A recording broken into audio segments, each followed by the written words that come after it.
World War II soldiers learned two different ways to fight. One came printed in field manuals, the other got whispered in foxholes.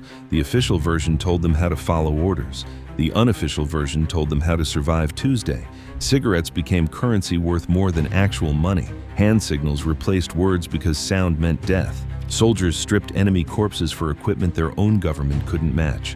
They built escape tunnels with stolen spoons and transformed milk cans into air pumps. Most of this stayed secret for 50 years. Some techniques remained classified until 1996. Others just vanished because the men who knew them never thought to write anything down, or couldn't, or died first. These forbidden skills saved lives precisely because they violated every regulation the military wrote. When doctrine failed, soldiers improvised. When officers looked away, men survived. This is what they learned when following orders would have gotten them killed. The Post-Exchange sold cigarettes at 50 cents for 10 packs. Military regulations prohibited resale. In Berlin's black market, those same packs moved for $100 each. Even exhausted infantry could work out that arithmetic. 75% of American soldiers smoked. The military provisioned accordingly. Every K ration included a 4-pack, free tobacco, courtesy of the War Department, which considered smoking essential to keeping morale functional. Soldiers received between 5 and 7 packs weekly through rations, with more available at the PX. Something shifted between the supply depot and the first drag. Soldiers noticed cigarettes bought more than stress relief. A pack got you extra chocolate from another man's ration. 2 packs convinced a local farmer to part with eggs. Within months, tobacco functioned as money across entire theaters. Nobody issued official memos about exchange rates. The value emerged soldier to soldier, transaction by transaction, until everyone in a given area understood what things cost. Post-war Berlin revealed the system's full scope. The Reichsmark had collapsed into worthless paper. Cigarettes replaced government currency completely. 1 pack traded for 300 marks, $30 in occupation value. Premium brands reached $75 to $90 per pack. German civilians who wouldn't touch their own country's money grabbed for lucky strikes without hesitation. The military forbade all of this. Soldiers weren't supposed to fraternize with Germans. Official policy through October 1945 explicitly prohibited contact. Black market activity violated occupation rules. Profiteering off government supplies could mean court-martial. Officers looked the other way. They looked away because the cigarette economy solved problems official logistics couldn't fix. When ration trucks got stuck or delayed, soldiers still ate. They just paid in tobacco instead of starving while waiting for the system to catch up. The underground market moved faster than legitimate supply chains. Non-smokers held an edge that took time to recognize. While most soldiers burned through their rations, the quarter who didn't smoke could trade every cigarette they received. One Marine swapped his allocation for chocolate with eager takers always available. A soldier in the Pacific exchanged tobacco with a local tribe for bananas and coconuts that never appeared on provision lists. Russians developed specific obsessions. Watches became objects of intense desire. Soviet soldiers paid the equivalent of $1,000 for timepieces. Americans learned this fast and started selling their own. Some Russian soldiers wore 6 watches simultaneously. A cheap Mickey Mouse watch commanded higher prices than jewelry-grade European pieces. PX prices stayed fixed at 50 cents for 10 packs throughout the war. The arbitrage was obvious. Buy from your own supply system, sell to anyone else. Profit margins ran into thousands of %. Official escape kits issued to pilots and paratroopers included gold coins and watches specifically for bartering behind enemy lines. The military formally acknowledged that currency alone wouldn't keep downed airmen alive. They needed tradable goods. This institutional recognition of barter's necessity ran parallel to official prohibition of the practice. Both policies existed simultaneously. Sound carried over snow, over water, through certain terrain in ways that made whispers audible from hundreds of yards. A single spoken word could reveal your position to enemy observers who couldn't see you but could hear you clearly. Soldiers learned to communicate without noise. The U.S. Army formalized hand signals during World War II through Field Manual 2160. The signals allowed coordination when radio silence was mandatory or when ambient noise made speech impossible. Every soldier, regardless of rank, had to know them well enough to read instantly and execute without hesitation. Forward movement, hand behind head, palm up, swept overhead in the direction you wanted the unit to advance. Halt, hand raised above head, palm facing forward. Freeze, the same gesture with a closed fist. The distinction between stop moving and don't move at all mattered because sometimes staying motionless meant avoiding detection entirely. Double time, form a fist, extend above head, pull down repeatedly. Enemy spotted, point directly at the threat's location. The vocabulary expanded to include specific threats, tactical formations, ammunition status, dozens of battlefield requirements. Standardization created interoperability. Different units could coordinate even without shared training because everyone learned the same basic language. Standardization also created vulnerabilities. Predictable signals meant enemy forces could learn to read them. Individual units developed modifications, small variations on standard signals, local dialects that other Allied forces might not fully understand. The British used a different double-time signal, fist moving up and down, that American units eventually copied on the Western Front. The signals themselves weren't particularly classified. The manual circulated through training camps. Specific implementations stayed compartmentalized, revealing exactly how a unit used hand signals in combat could compromise future operations by showing enemies what to watch for. Environmental factors determined when signals became survival necessities. Winter operations meant sound carried over crusted snow with disturbing clarity. Verbal communication revealed positions to anyone within earshot. Heavily wooded terrain created similar problems. Desert operations at night turned whispers into broadcasts. Training emphasized universality. Officers, enlisted, specialists, everyone learned identical signals. A private needed to read signals from a colonel as fluently as from a sergeant. Hierarchy persisted, but communication crossed rank boundaries because tactical situations didn't respect pay grades. The signal for "I don't understand" involved shrugging shoulders. Universal confusion formalized into military communication. The Army acknowledged that sometimes messages don't get through, and you need a way to indicate that without making sound. Marines on Guadalcanal used Japanese water bottles. The design worked better than U.S. canteens. Simpler mechanism, more durable construction, better capacity. Once a few Marines made the switch and survived to recommend it, the practice spread through units faster than official equipment evaluation could move. Same with shovels. Japanese entrenching tools outperformed standard issue. Lighter, better balanced, more effective blade design. Marines grabbed them off battlefields and kept using them. Packs, too. Japanese designs proved more practical for Pacific operations. This created obvious problems. Enemy gear meant risking friendly fire from soldiers who couldn't distinguish equipment silhouettes in poor visibility. It meant depending on captured supplies that couldn't be requisitioned through normal channels. Nobody cared. The equipment worked better. Germans took this approach and systematized it. Captured Allied equipment got evaluated, reclassified, integrated into Wehrmacht operations. Official designations: Beutepanzer, captured armor. French tanks, British trucks, American half-tracks pressed into service with German markings. The practice became common enough that specialized units existed solely to manage captured equipment distribution. Battlefield recovery ran continuously. Both sides maintained teams whose job involved getting salvageable equipment off the field before it got destroyed or captured. These teams operated under fire, working while combat continued around them. Soviet and American recovery units became so skilled they could strip useful parts off wrecked vehicles or tow disabled tanks while bullets flew. Some teams operated under darkness, moving into contested zones after fighting paused. They'd locate disabled vehicles, assess what could be salvaged, either repair on the spot or drag back for proper fixing. The preference for enemy equipment over issued gear revealed something about institutional procurement. Combat experience exposed equipment flaws that peacetime testing missed. Soldiers using equipment daily under life or death conditions developed different priorities than engineers in controlled environments. A shovel that tested fine stateside might prove useless in Pacific mud. A canteen meeting all technical specifications might still be objectively worse than enemy alternatives. The gap between what looked good on paper and what functioned in combat measured out in dead soldiers. Using captured equipment became so common, it stopped being noteworthy. Soldiers grabbed whatever worked and worried about regulations later. Stalag Luft. 3 taught the most comprehensive lesson in material repurposing the war produced. Over 600 Allied prisoners worked on 3 tunnels simultaneously.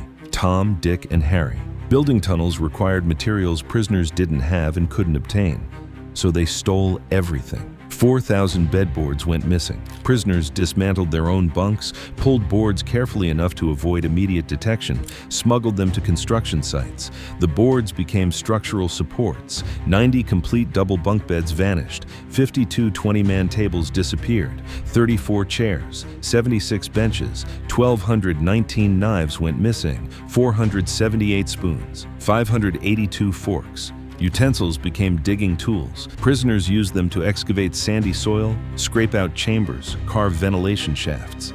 1,400 powdered milk tins, clim cans from Red Cross packages got converted into ventilation systems. Prisoners cut them, shaped them, fitted them together into crude ductwork channeling fresh air into tunnels 30 feet underground. Someone with engineering background figured out how to harden jello into printing plates. They used gelatin to create maps, etch geographic details into hardened surface, print copies on thin paper. Every escaping prisoner carried one. Hockey sticks, knapsacks, ping-pong paddles became air pumps. Pajama cords became lamp wicks. Mutton fat skimmed off soup provided lighting fuel. Prisoners stole electrical wire and hooked into camp power to run light bulbs underground. Squadron leader Roger Bushell ran the operation, codename Big X. He threatened court-martial for anyone who said tunnel above ground. The threat worked. 600 men maintained silence about construction lasting months. Germans eventually discovered Tom and demolished it. They celebrated, photographed the tunnel, assumed they'd shut down the escape attempt. They had no idea Dick and Harry still existed. Completing Harry required moving approximately 100 tons of soil. Prisoners attached pouches inside trousers, filled them with excavated sand, scattered it around camp while walking. Bright yellow subsoil would have been obvious dumped in one place, so they distributed it gradually. The dispersal took months. 76 prisoners attempted escape through Harry on March 24, 1944. Only 3 made it to safety. 50 were executed on Hitler's direct order. The lesson was 600 men systematically repurposing every available material into tools for tasks their captors explicitly prohibited. Bedboards became tunnel supports. Spoons became shovels. Milk cans became air ducts. Jello became printing plates. Nobody issued instructions for these transformations. Prisoners figured them out through necessity and shared knowledge through underground networks. The ingenuity flourished precisely because it had to stay invisible. The K ration was scientifically calculated to provide 2,830 calories daily. Nutritionists designed it in laboratories. The military tested it under controlled conditions. Soldiers eating K rations for extended periods lost an average of 35 pounds. The gap between laboratory nutrition and battlefield reality measured out in lost body mass and declining strength. The ration worked for moderate activity under tempered conditions. Combat operations in extreme environments burned calories faster than the ration replaced them. Burma offered the worst conditions. Merrill's marauders lived primarily on K rations for 5 months. Severe weight loss became universal. Average soldier dropped 35 pounds. Vitamin deficiency became epidemic. Official supply chains failed more dramatically on Guadalcanal. The supply fleet's admiral lost his nerve during unloading and pulled out for Australia before delivering significant provisions. Marines survived by eating captured Japanese supplies. One veteran's wife reported that her husband, decades after Guadalcanal, would regularly stand in front of the cupboard just looking at food inside. When she asked what he was doing, he'd say he was checking to see what they had. The habit persisted through 30 years of marriage. The food insecurity never healed. Unauthorized foraging was officially forbidden. Soldiers did it anyway. Officers knew and participated. When foraging parties returned with ham, salt, bacon, flour, sweet potatoes from nearby farms, the official position was disapproval. The actual position was dinner. Western Europe offered better foraging. Orchards, livestock, wine cellars, landscape provided food if you knew where to look and didn't care about property rights.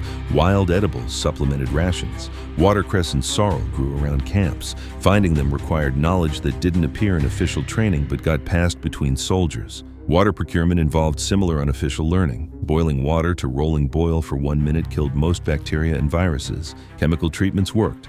Chlorine dioxide tablets, iodine solutions. Techniques circulated through word of mouth rather than field manuals. When the choice was between following regulations and eating, they ate. The Ghost Army took deception to institutional scale. The 23rd Headquarters Special Troops consisted of 1,100 soldiers who could project the appearance of 30,000. They used inflatable tanks, trucks, artillery. They played recorded sounds of military activity through 500-pound speakers mounted on half-tracks. Recordings were audible up to 15 miles away. Sonic deception worked best at night. Enemy observation posts heard what sounded like major military operations and reported accordingly. The Ghost Army could convince German forces that Allied troops were massing in one location while actual forces prepared attacks elsewhere. Ghost Army operations remained classified until 1996. Techniques worked too well to reveal while they might still be useful. The institutional decision to maintain secrecy meant soldiers who participated couldn't discuss their service for 50 years. Britain built 500 dummy installations during the war. Fake airfields, shipyards, cities, realistic enough that German bombers attacked them. Dummy airfields drew 443 raids compared to 434 attacks on actual installations. Dummy installations blazed at night under German attack. They used lights and pyrotechnics to simulate activity and battle damage. German bombs dropped harmlessly on empty fields while actual targets remained functional. Individual camouflage techniques were taught officially: how to use natural vegetation for concealment, how to position yourself to avoid casting shadows, how to move slowly enough that motion doesn't attract attention. Most effective techniques stayed classified. Ghost Army's specific methods: full scope of dummy installation construction, detailed intelligence about which deception approaches worked best. That information could advantage future opponents, so it stayed locked. Classification created gaps in historical documentation. Soldiers who participated in deception operations couldn't discuss them. Techniques that saved lives couldn't be acknowledged. Ingenuity that went into fooling enemy forces remained invisible alongside the fake equipment it deployed.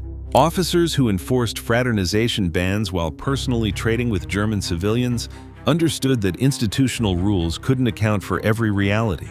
Soldiers who used enemy equipment despite regulations trusted battlefield experience over procurement decisions made by people who'd never been shot at. The cigarette economy violated multiple regulations while solving logistical problems official systems couldn't address. Hand signals existed in official doctrine, but most effective implementations stayed compartmentalized. POW camps demonstrated the principle in purest form.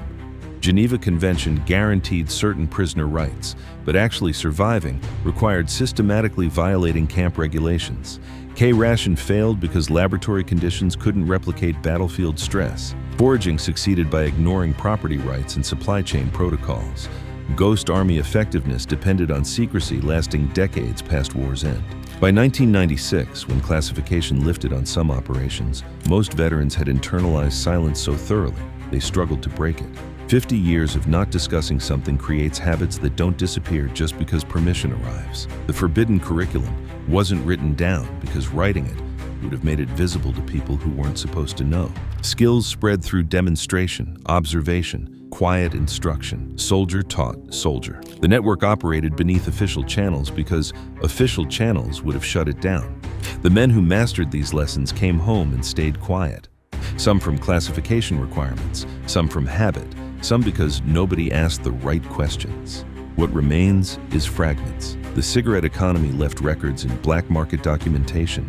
Hand signals survived in field manuals. POW tunnel construction got excavated by archaeologists decades later. Ghost Army inflatable tanks ended up in museums. The rest disappeared with the men who knew it. Foraging routes nobody mapped. Equipment modifications nobody documented. Signals that never made official vocabulary.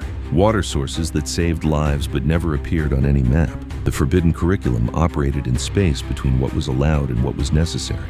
It saved lives because it had to. It stayed hidden because revealing it would have ended it. When the last veteran who knew how to read those hand signals died, the dialect died with him. When the last Marine who'd learned which Japanese equipment was worth scavenging passed away, that knowledge went dark.